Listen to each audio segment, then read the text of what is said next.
Tumsifu Yesu Kristo. Basi nipende sana kuwakumbusha kwamba kila unapoamka asubuhi, basi mshukuru Mungu kwa baraka Mungu alizokujalia kufikia siku ya leo. Usiku ni mkubwa sana, usiku ni mrefu sana, ila unapoamka sio kwa nguvu zako wewe, ni kwa nguvu za Mungu. Ila sisi tunajisahau sana kwamba unapoamka unajifanya wewe ni nguvu zako wewe, na unajidai na unalinga kwa nguvu Mungu alikupa, kwamba mimi ni mbabe, mimi mtu yeyote aniwezi kitu chochote. Kumbe Mungu amekupa nguvu hizo.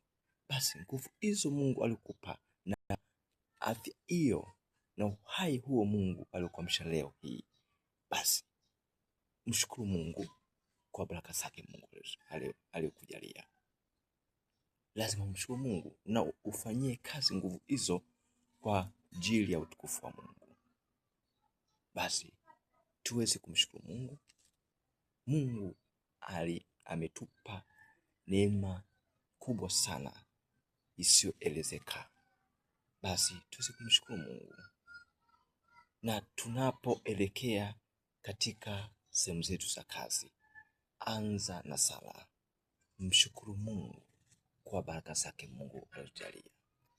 Bila hivyo hautaweza kufikia lengo la utukufu wa Mungu, kwa sababu tunapotafakari ukuu wa Mungu, kuna wengine wapo vitandani wanaumwa, wengine leo wanazikwa. Sasa unapotafakari ukuu wa Mungu, lazima umshukuru Mungu kwa baraka zake Mungu alizojalia, kwamba mbona mimi niko hai. Kuwa hai wewe kuwa na afya njema ni kwa neema ya Mungu tu, sio kwamba ni mtakatifu. Zaidi kwamba Mungu anakukumbusha kwamba sisi mimi ndio mweza, mimi nina uwezo wa kukuamsha, na ana uwezo wa kukuweka ukiwa kitandani. Sasa Mungu ndio mwenye uwezo zaidi, kwamba unapoamka ukiwa na afya njema ni neema tu ya Mungu, sio kwa ujanja wako wewe. Na yule alikuwa ameamka akiwa anaumwa, si kwamba ni mtenda dhambi. Wewe ulioamka ukiwa na afya njema, kwamba Mungu anataka kukuonyesha kwamba mimi ndio Mungu, Mungu wa miungu, anayeabudiwa ni mimi tu, si mwingine. Sasa nafasi hiyo Mungu aliyekupa, kwamba umeamka ukiwa na afya njema, basi nafasi hiyo itumie kwa ajili ya kuweza kumshukuru Mungu, na nafasi hiyo uitumie kwa ajili ya kufanya mambo yale mema yanayompendeza Mungu. Na yule aliamka akiwa anaumwa, basi yeye hapo ndio ibada yake, kwamba naye lazima amshukuru Mungu, kwamba Mungu, asante kwa utukufu wako Mwenyezi, niko kitandani hapa kwa neema yako Mwenyezi. Kila jambo Mungu atakalo kufanyia ni neema ya Mungu, lazima kumshukuru Mungu. Ila sisi wanadamu tunataka tu tufanikiwe, tunataka tu kila wakati tuwe na afya njema,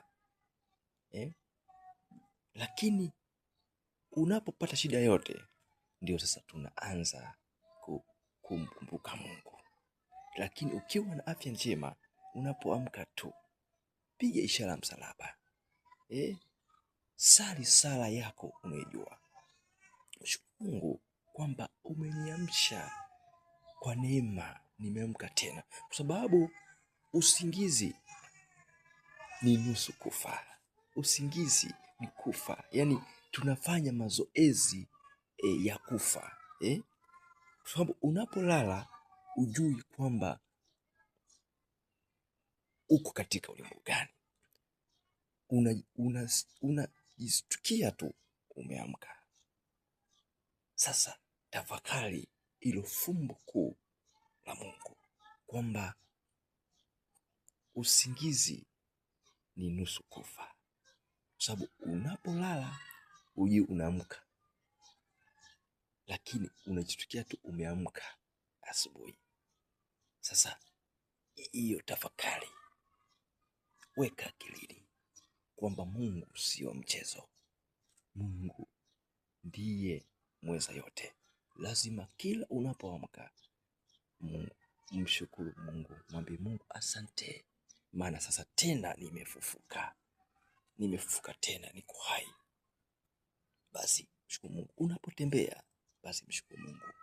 Basi lazima tutafakari fumbo la Mungu, fumbo takatifu la Mungu, unapolala na unapoamka. Hilo ni fumbo kuu sana, ila sisi tunajisahau. Ila tafakari, weka akilini. Ukilala unajijua?